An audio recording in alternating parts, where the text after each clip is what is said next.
sürtüp teselli. Ne dedim beşimde külfet gelgende, bir ölmeyişimni sürtüp teselli.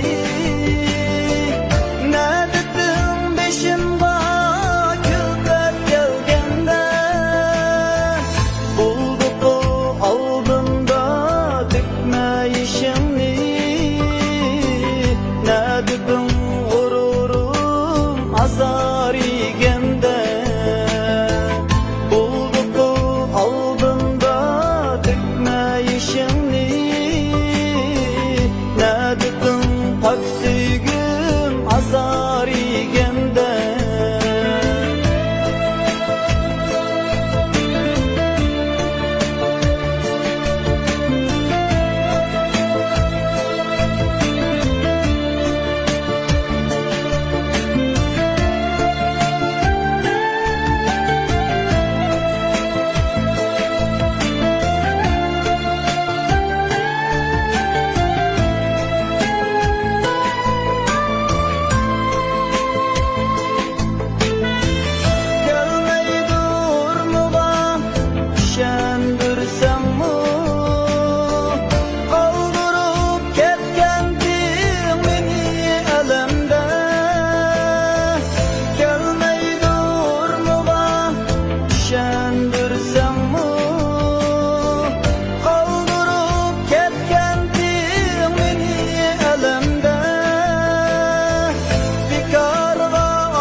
Yaşlar döksem her bir kademde,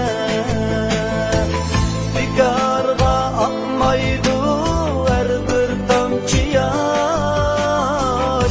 Bam yaşlar döksem her bir kademde, bam yaşlar döksem her bir kademde.